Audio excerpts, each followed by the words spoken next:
Professor, I'm gonna start the intro of you, and after the intro, you can start your talk. So, hello everyone, welcome back to our DDLC seminar.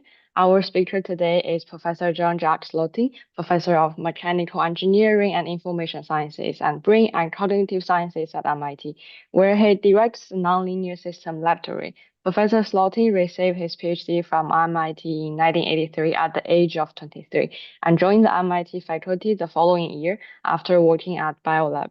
His research focused on developing rigorous but practical tools for nonlinear system analysis and control with foundational contributions spinning sliding control, adaptive nonlinear control, adaptive robotics, machine learning, and nonlinear control. Oh, and contraction analysis of nonlinear dynamic systems. He's the co-author of two widely used textbooks, Robot Analysis and Control and Applied Nonlinear Control, which many people cited these books in their paper, and he's one of the most cited researchers in both system sciences and robotics. He has held invited professor positions at leading institutions including Collège de France, École Polytechnique, École Normale Supérieure, and ETH Zurich, and currently serves on the scientific advisory board of the Italian Institution of Technology. He is a recipient of the 2016 Ruth Oldenburger Medal from ASME. So please join me in welcoming Professor Slotine.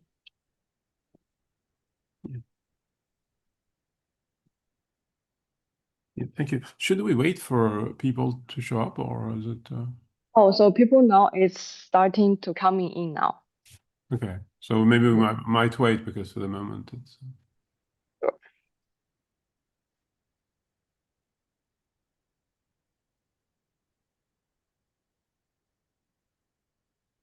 Yeah, I think now it's like we have like more than 10 people. Okay. They are still coming in. But that's not what I'm seeing. But yeah, okay, fine. So that's good.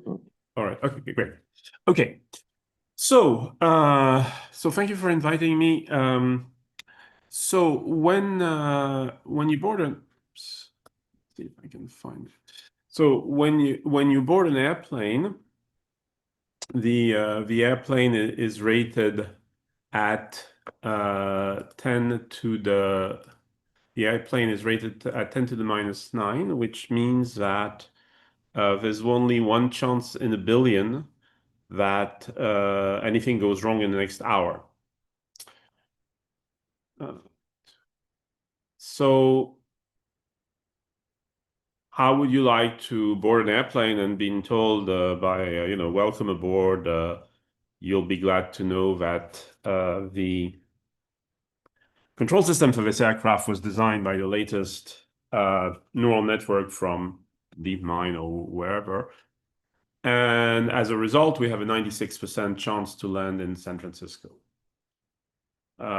Because that's basically where we are now with neural networks. So we need to find a way which can mix formal mathematical guarantees of performance and so on with the power of deep networks for language and vision and so on.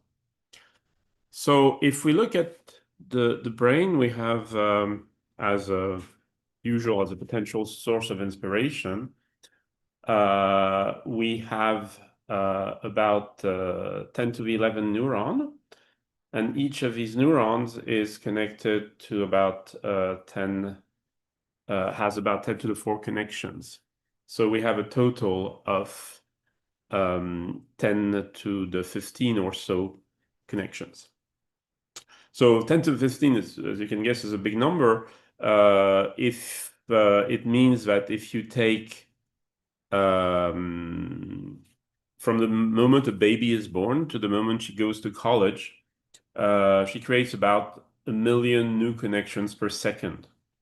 So if you divide 10 to the 11 by 20 years, and so that's a big, of course, it's a very big systems with lots of feedback and so on, and also. Question is also, how do you create meaningfully 1 million numbers every second? Where is the information coming from? So the other thing is the brain is working on 20 watts, right? So it's not 20, 25 watts.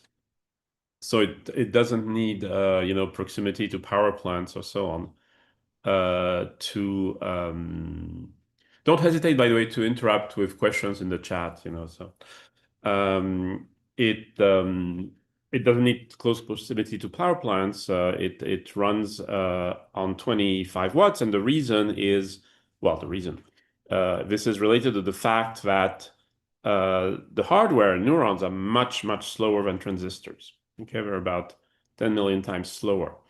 Still, for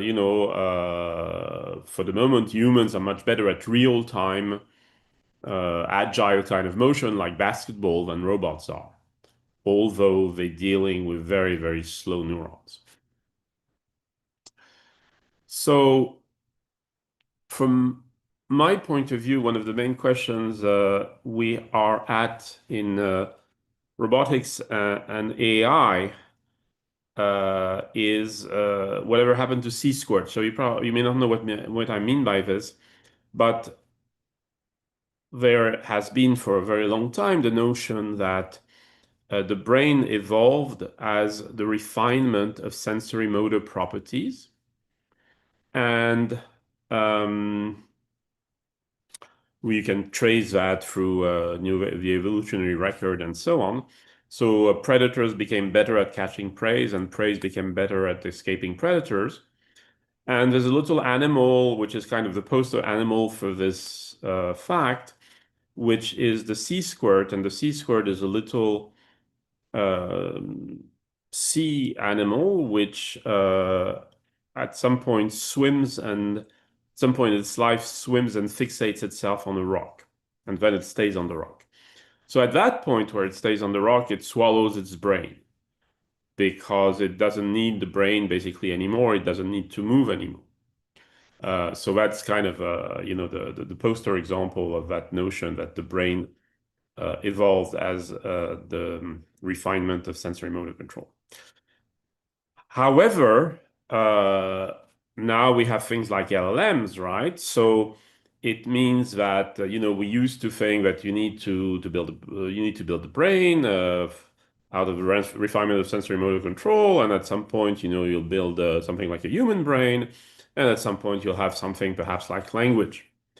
Except we did it the other way around, right? We have LLMs which do a very plausible job at mimicking human language and saying interesting things and so on. But we haven't solved it bottom up, we've solved it top down. Okay, so which is probably a reason why these things are not very good at qualitative physics or common sense or things like that. Okay.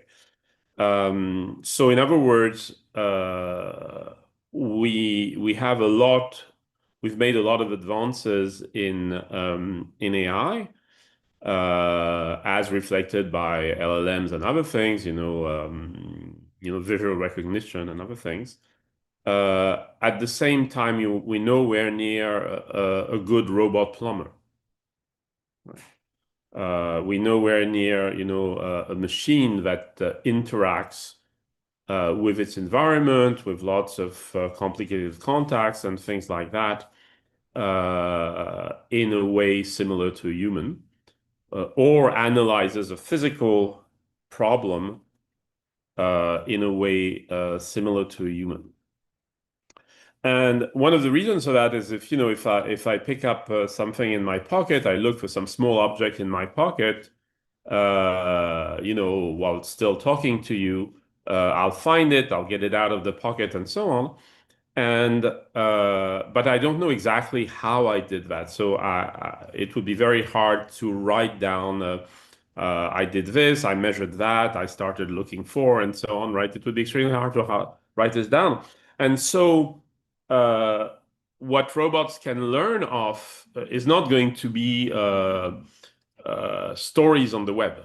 Okay, there's not going to be stories on the web about how do you manipulate things. So they have to learn from interaction with the real world or very sophisticated simulations.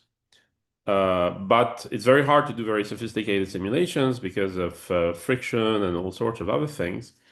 And so, there's a big data a problem in robotics of trying to get the right amount of data and also to then translate it in an efficient way. So the problem of data efficiency.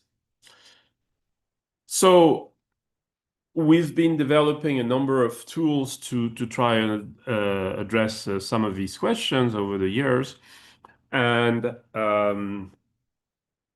the main one I'm talking about today is called contraction. Can you see my cursor? Yeah. Okay. So the main one is called contraction. So if you have a differential equation where x is the state, then we'll say the system is contracting if any two solutions converge exponentially to one another. So that's the definition. And the theorem is that this is true if and only if the Jacobian of the system, in other words, the linearization of the system everywhere, is negative definite in some metric. So first of all, is the linearization everywhere? Obviously, if it was just at a point, you would not get properties of the whole nonlinear system. But here, it has to be true everywhere. And so basically, having the Jacobian everywhere and the value of the function at one point gives you the value of the function everywhere.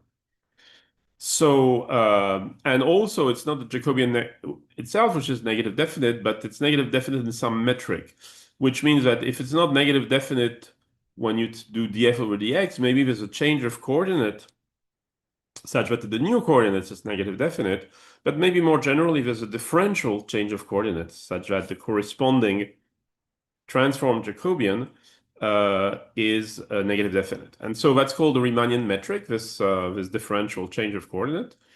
And so it says that basically a system is contracting and therefore any two solutions converge exponentially if and only if the Riemannian Jacobian is definite, negative definite in some metric. And so sorry. So I won't get into the details of the math in this talk, but you can compute the Riemannian Jacobian and show these things. So the style of doing proofs in contraction may be a little different from the usual one in the sense that you don't need an error signal. You can have an error signal, but you don't need an error signal. So for instance, suppose we take a Lorentz attractor, okay? So that's a poster system of a chaotic system, right? So it tends towards an attractor where basically you have local instabilities, sensitivity to initial conditions. And of course, because of this local instabilities on the attractor, the thing is not contracting at all. However, if you measure x and try to build an observer predictor for y and z, so you're trying to predict write the equation for y hat and one for z hat, okay? And suppose you're very lazy, so you just copy this equation and you put hats on y and hats on z, and you keep the actual measurement x, okay? So this is what this does, okay? So it's just the last two lines with hats on y's and z and the actual x.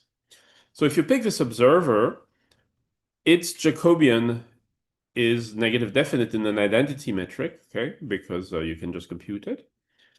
And of course, because of the way it was constructed, it contains the real trajectory as a particular solution.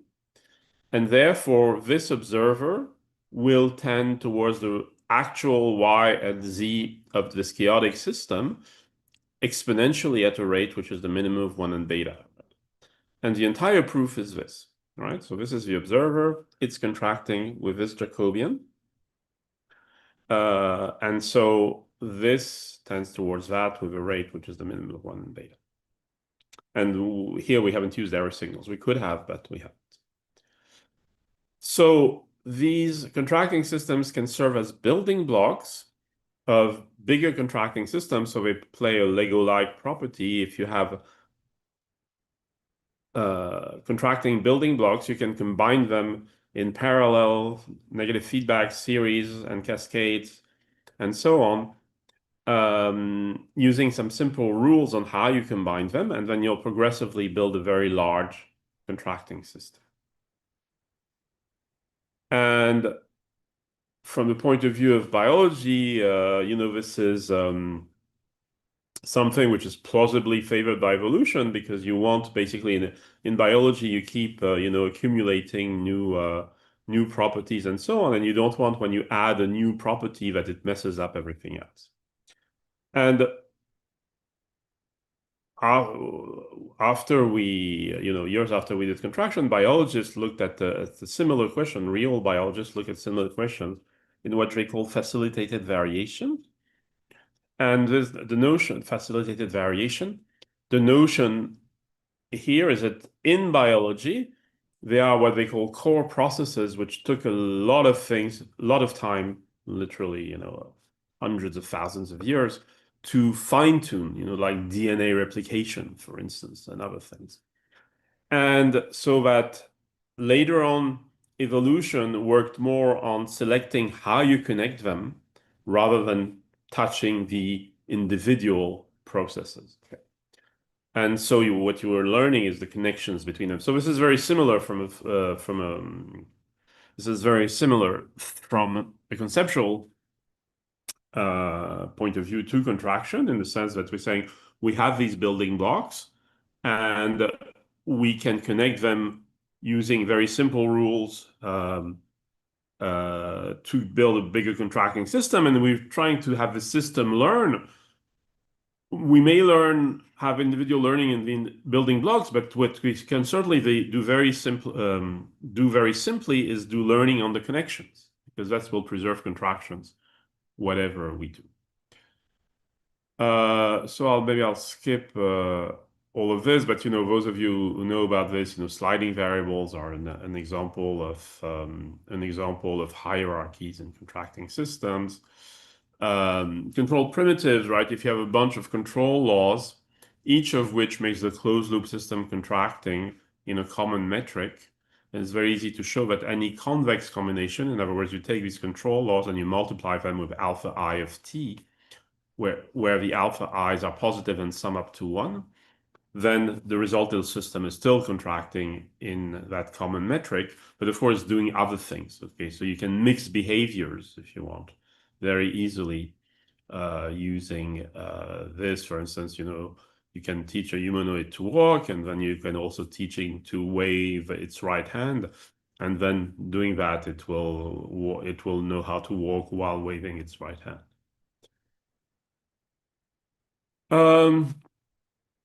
You can show that so contraction is in generally f of x and t. Suppose that the dependence in t is a vector which is periodic in time. Then you can show that actually, although the system is completely nonlinear, it will tend towards a state of the same period. All right, which is of course very useful for things like robotic locomotion and so on. So getting back to a little math, right? So we have this condition for contraction that there exists a metric which itself can be written as theta transpose theta. Theta is a function of x, such that the Riemannian Jacobian is negative definite, or equivalently, that this linear matrix inequality holds in terms of the metric m and the Jacobian a of x and t.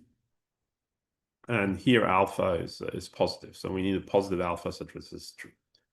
So if this is true, then the system is contracting, and so more precisely, the geodesic distance, the Riemannian distance between any two trajectories, in other words, the distance between any two trajectories measured with that metric, decreases exponentially with a rate alpha.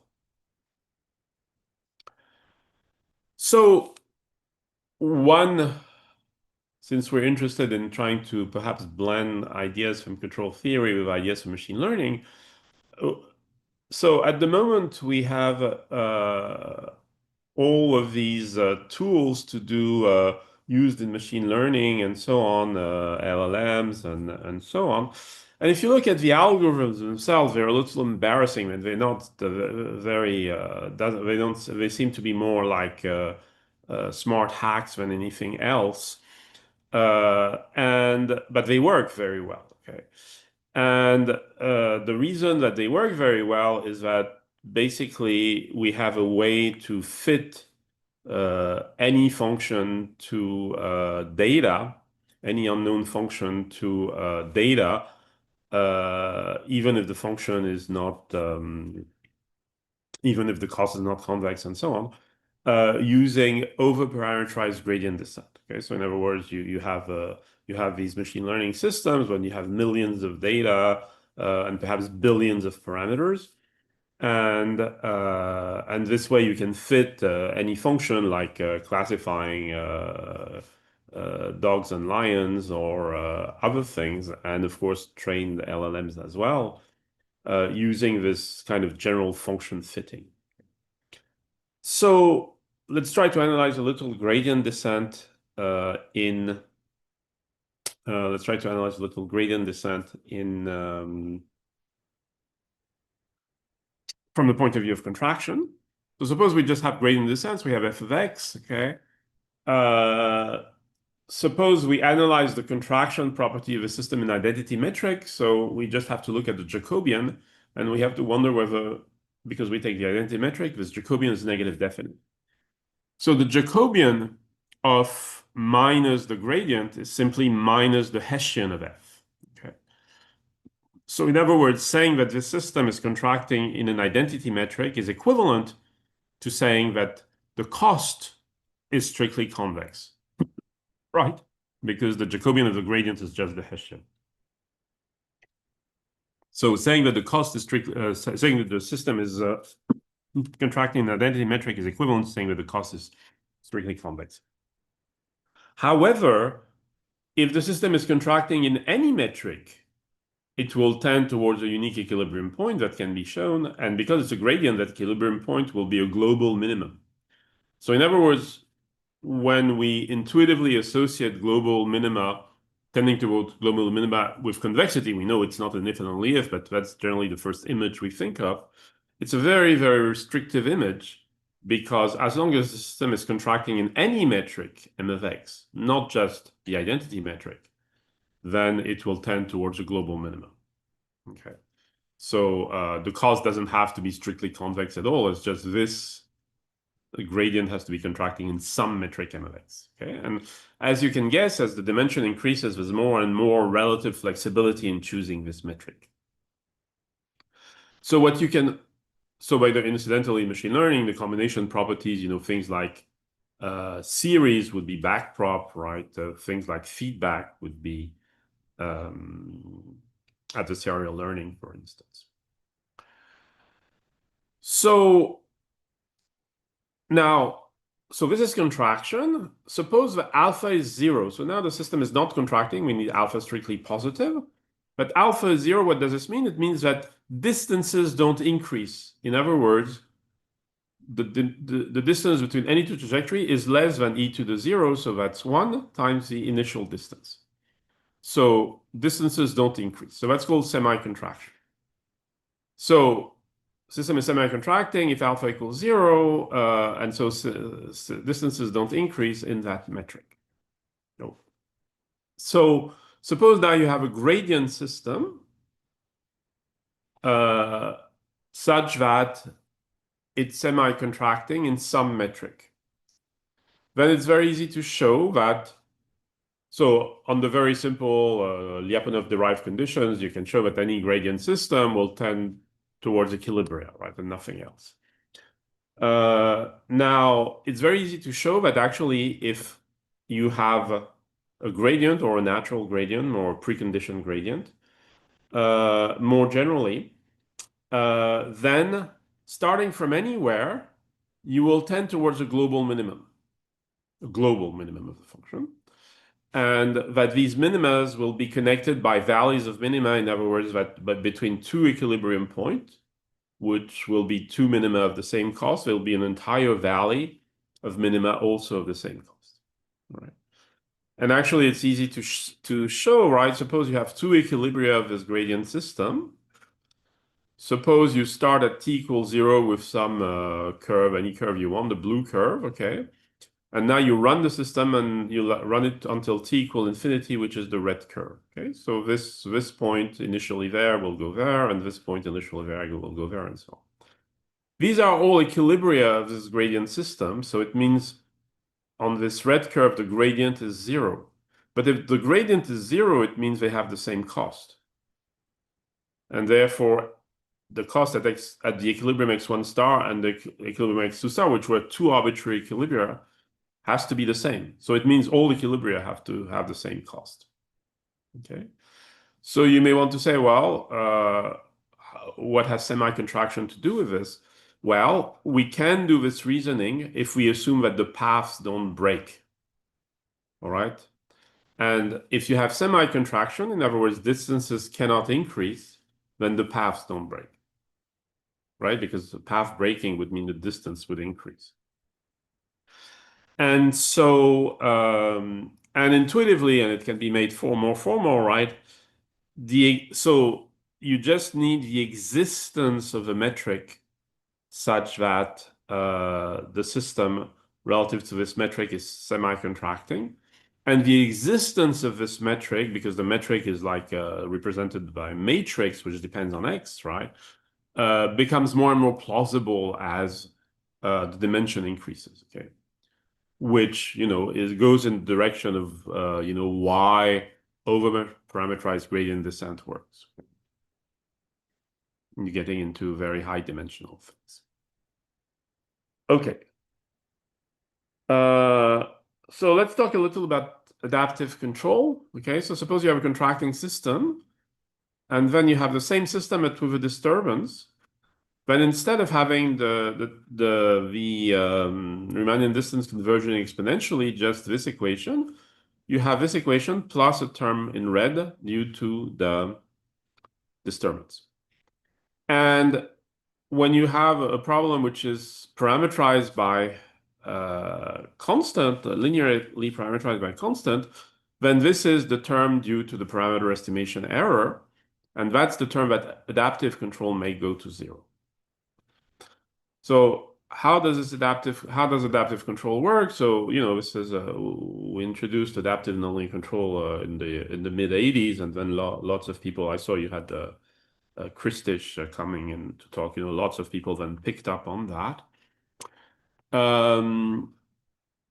So suppose you have a nonlinear dynamics, and so a system of this form, and you have a control law, and then you have a bunch of known basis functions times unknown parameters A.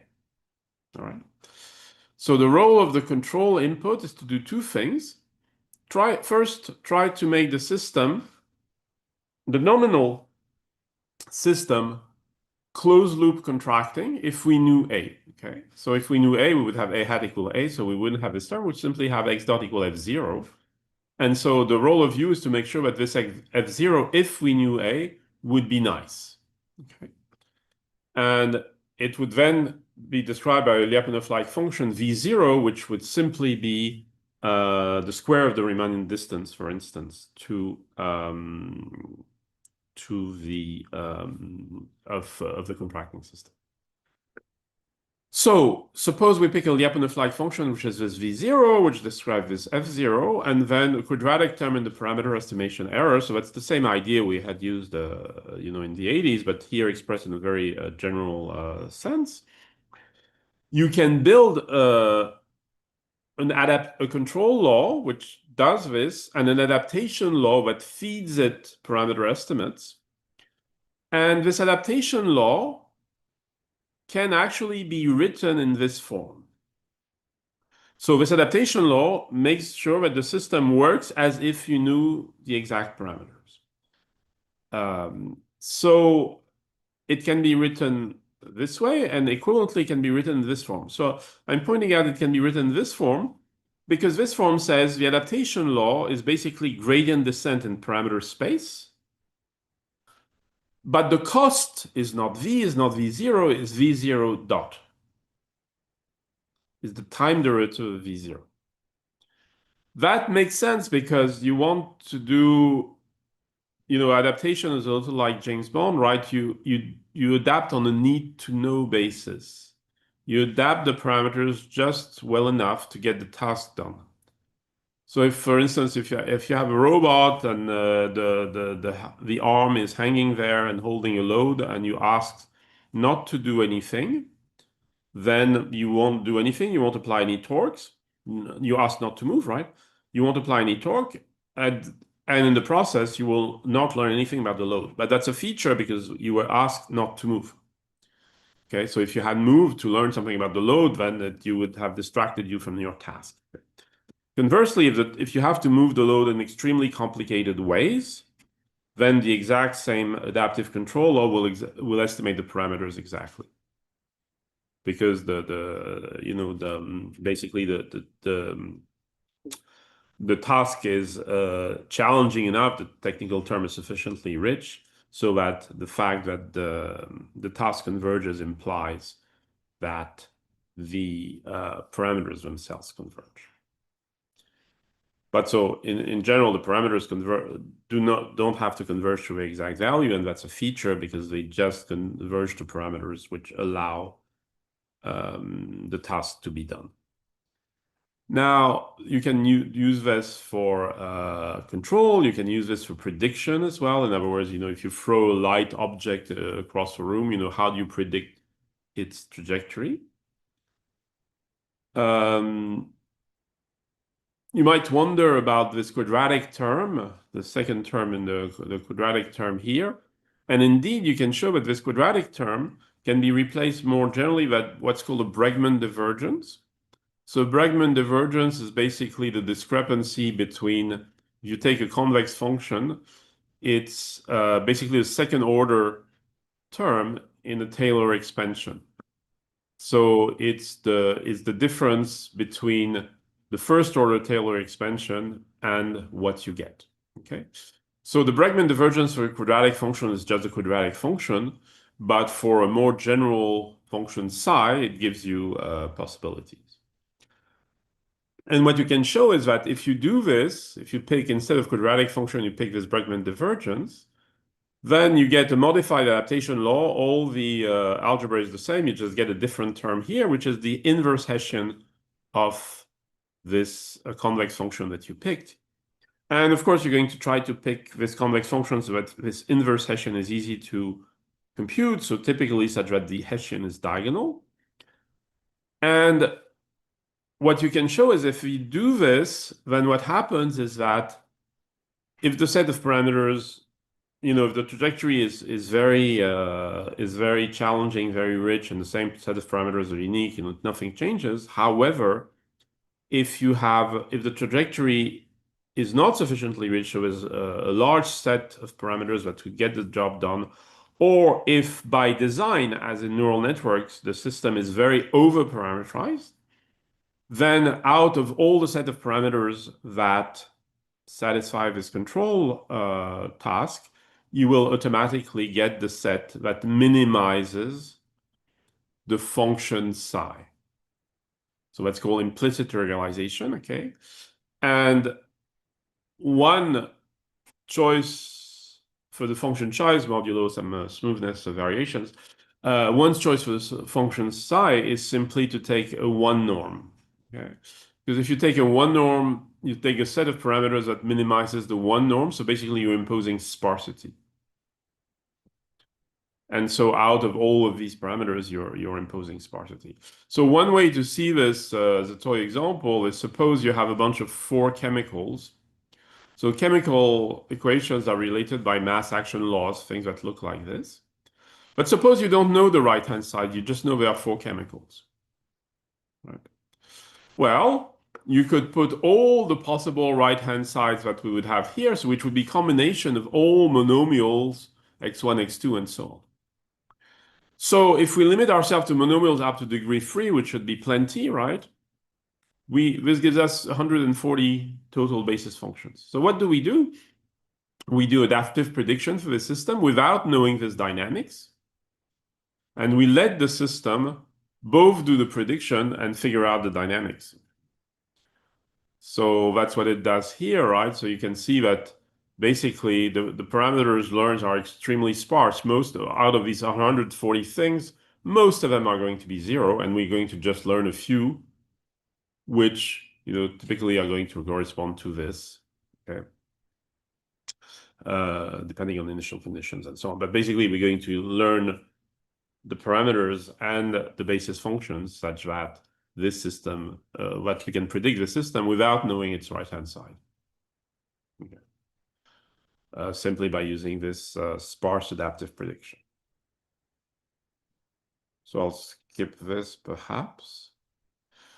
Since if you're interested in pure math, you can do that in Banach spaces too. So in spaces lacking in inner product. So you may be familiar for PDEs, for instance, with viscosity solutions. So viscosity solutions allow to give uniqueness to certain PDEs, which otherwise would be ill-defined.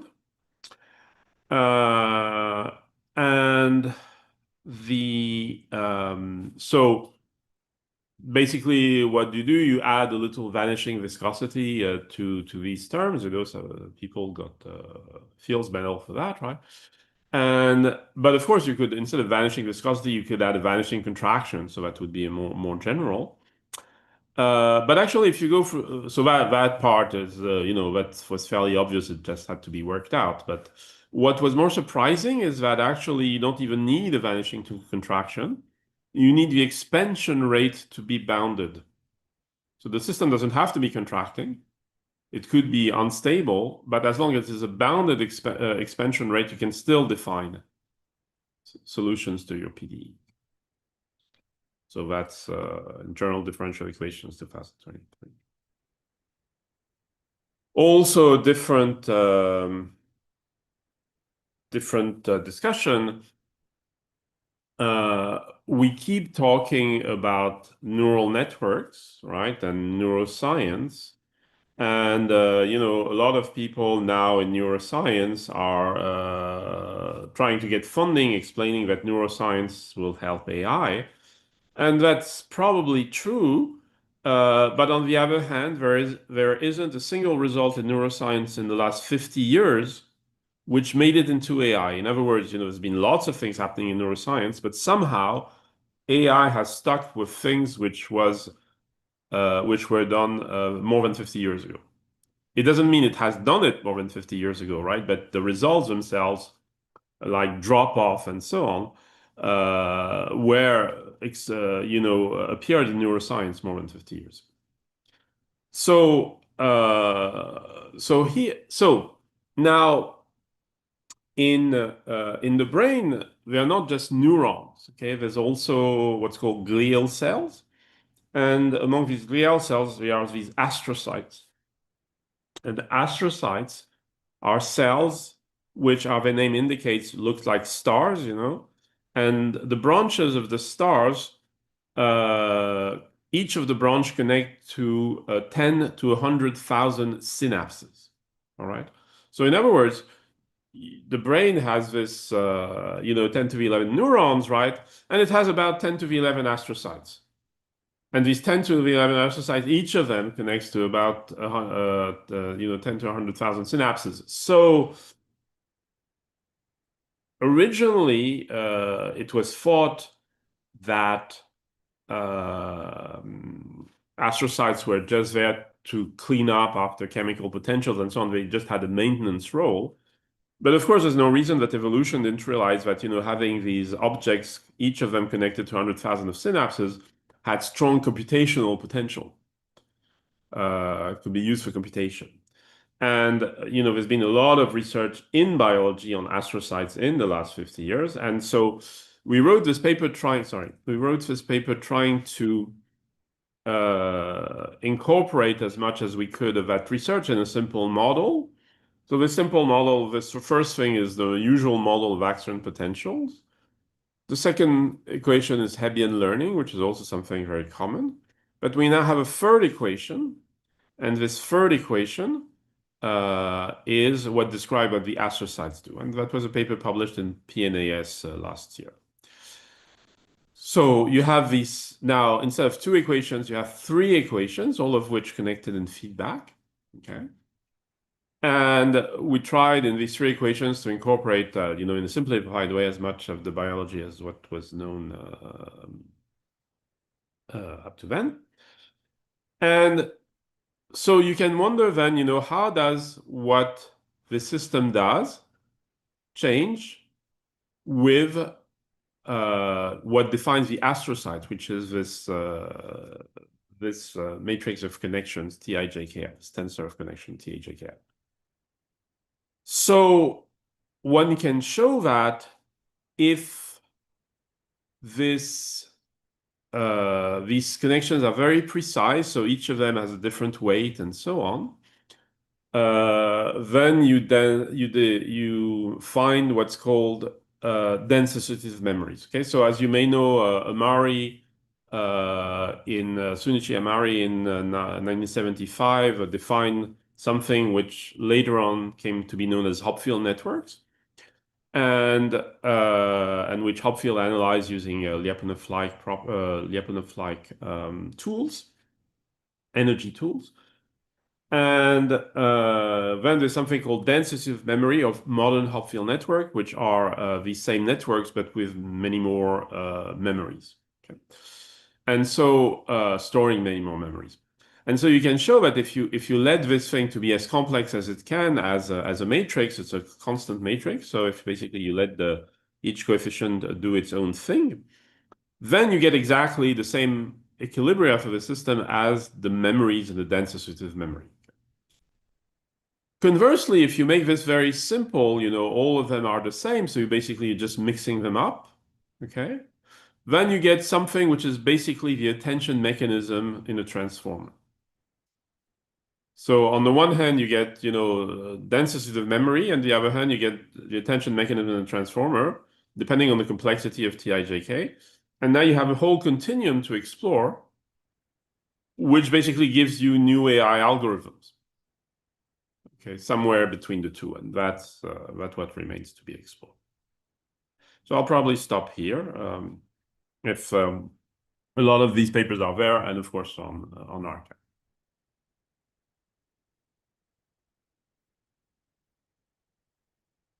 No problem. Shannon, I think your mic is off here. Okay, so Professor just gave some time for the audience. They posted questions online because typically our seminar is like 55 minutes and like 5 minutes for Q&A. So Yeah. they may not anticipate. Oh, okay, because your email was saying 45 minutes plus 15 minutes for Q&A. That's what I based myself on, but yeah. Yeah, sorry for that. So we have like one questions from one audience so far, and we're just keeping waiting for others. So one is, I think he is a bit wondering about nonlinear control techniques. How can be explored in like autonomous vehicles operating in lane-free roads? So it's more like In what? Operating lane-free roads. Yeah, So I don't see the question on my chat for some reason. So in what? In lane-free. Oh yeah, okay. Yeah, so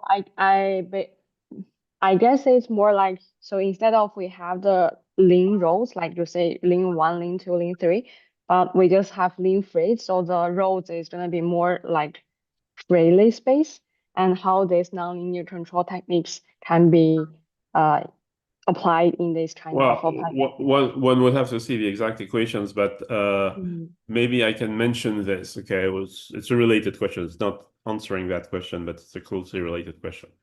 So suppose, for instance, you want to synchronize systems to do the same thing. Okay, so you have a bunch of nonlinear systems. So you want to get a group behavior. It could be in drones, it could be in cars, and it could be okay. So suppose you have nonlinear dynamics and you want to synchronize them. A reasonable thing to try to do is to connect them all to all. Okay, so that's what you would do. Now, if you do that, then you're going to get of the order n square connections. And if n is very large, n square is maybe very hard to manage. Now, however, this equation algebraically exactly equivalent to this equation. This equation now creates a common variable, sum of the xj's, and adds some extra damping. And now you get the same result here as you get there, because it's the same equation really, just written differently. But from an implementation point of view, this requires of the order n square connections, whereas the number of subsystems, where this only requires of the order n connections, because you create a common variable and you send it back to everybody else. This is actually what is done in biology in a phenomenon called quorum sensing, where you have bacteria and the bacteria multiply, and at some point there's enough of them, let's say, to try to overpower the immune system in case it's a bad bacterium. So they have to know how many they are and then switch behaviors. Okay. So how do they know how many they are? Well, they don't keep talking to each other and there's nobody looking from the top. So what they do is they send a chemical in the environment and they measure the total amount of the chemical. Each of them sends a chemical and they measure the total amount, which is exactly this, right?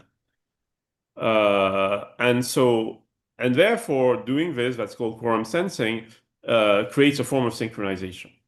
Okay. And so this form of synchronization could also be applied to, groups of cars and groups of drones and things like that, and perhaps your lane question. How do we show that indeed they do synchronize? Well, we use contraction, but not on the systems themselves, but what we call the virtual system. So the system themselves are perhaps not contracting at all. They could be oscillators or anything, okay? But the virtual system is a system which has the same dimension as one of the subsystems and has each of the subsystem as a particular solution. So if you take the system, initialize it with x1, you get x1, and so on, right? So this system has this system is a system of same dimension as xi and has each of the xi's as a solution. So if this system is contracting, it means that all of the xi's, which are a particular solution of the system, will have to converge towards each other, will have to synchronize. And this will happen. Suppose we pick an identity metric. We see that the Jacobian is the Jacobian of f minus the Jacobian of this, which is minus kn times identity, plus 0, because this doesn't depend on y. It's a virtual system, right? And so you see that provided the Jacobian of f is upper bounded, not necessarily negative definite, just upper bounded, then for kn large enough, in other words, for a coupling gain large enough, or just simply by keeping adding more subsystems, this system will become contracting, which will imply that the real ones will synchronize, right?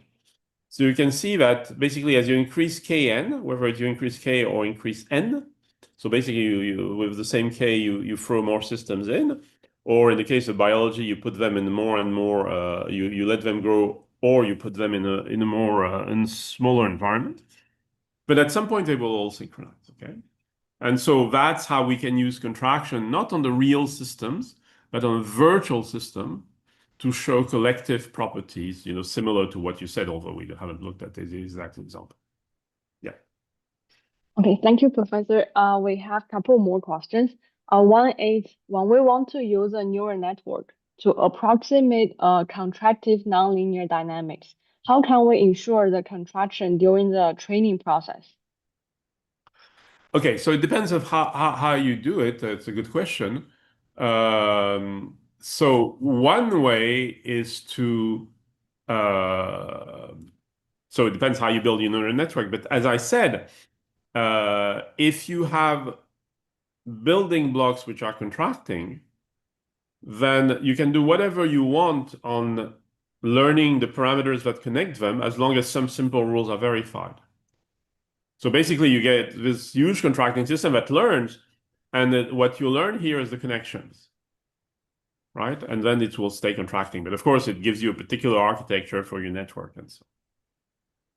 The follow-up question is, if we only know the input state, like input-output trajectory of a nonlinear system, how can we identify whether the system is contractive?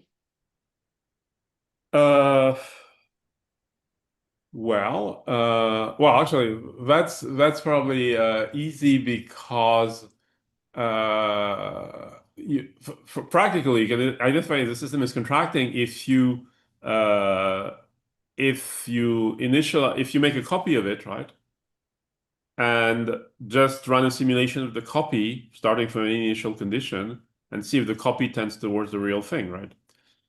But of course, I mean, more generally, as we did here, you can build observers for contracting system. You build observers which are contracting, and which will help you identify the system and so on. But basically, a system is contracting. One way of seeing this, right, is a system is contracting if you run a simulation of it, starting from our initial condition, it will tend towards the same thing, right? Assuming the same input and everything.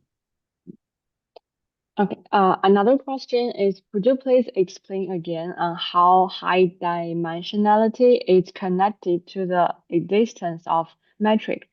Okay, very good question. So that's kind of work in progress. It's just saying you have an n-order system, right? So suppose the system is a million dimensions or a billion dimensions as they have in overparameterized machine learning, right? So now the metric m of x, right, is of dimension a billion to the square. So it's a big thing. And I'm just saying, intuitively, there's lots of flexibility in how you choose this m of x, right? If you have a very small system, then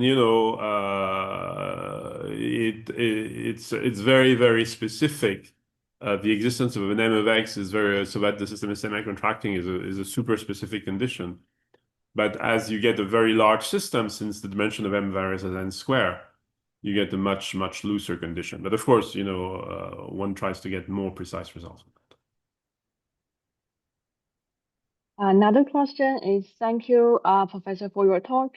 There can be estimation prediction errors when using neural network. How can we make our decision system robust to those modeling errors? Well, it depends how you analyze your system, right? If you manage to have, so it's related to the previous question, right? If you manage to have contraction properties to, if you manage to have contraction properties for your system, then you have a very natural robustness, which is given by this, right? But of course, it first requires to have a contraction analysis of your system, which may or not be simple to do. But this is with a metric, right? So this is general. I just have a really simple questions. Like I'm the student new to the control theory, so I start to learn from we have assumptions on some convexity. So I just wondering what's the advantage of using construction-based learning methods compared to just simply we have convexity assumptions, especially because again, sorry, what was your question? Yeah. Yeah, sorry. Did I let you finish? Sorry. Yeah, I just say it's specifically in online learning. Like now we use language model, we want to adapt to right. So let's just take this example, right? So just gradient descent, simplest example, right? So if it's convex, then if the cost is convex, it's equivalent to saying it's contracting an identity metric, okay? But what you don't care whether the cost is convex or not, you want to get to the minimum of it, right? And so the point is, if the cost is whatever it is, but this is contracting in some metric, then you will tend towards the minimum of the cost, okay? So in other words, and if that metric happens to be identity, this is equivalent to saying that the cost is convex. However, convexity of the cost is equivalent to the metric being identity, which is a set of measure zero in the set of all the metrics, which could give you a global convergence to a unique minimum. Right? So that's what it says. It says, convexity is identity metric, basically, from a gradient system. Okay, thank you, Professor. Thank you so much. I think that's all the questions from the audience. And we are really happy to have you today in the seminar, and we really enjoy your talk. Thank you very much for inviting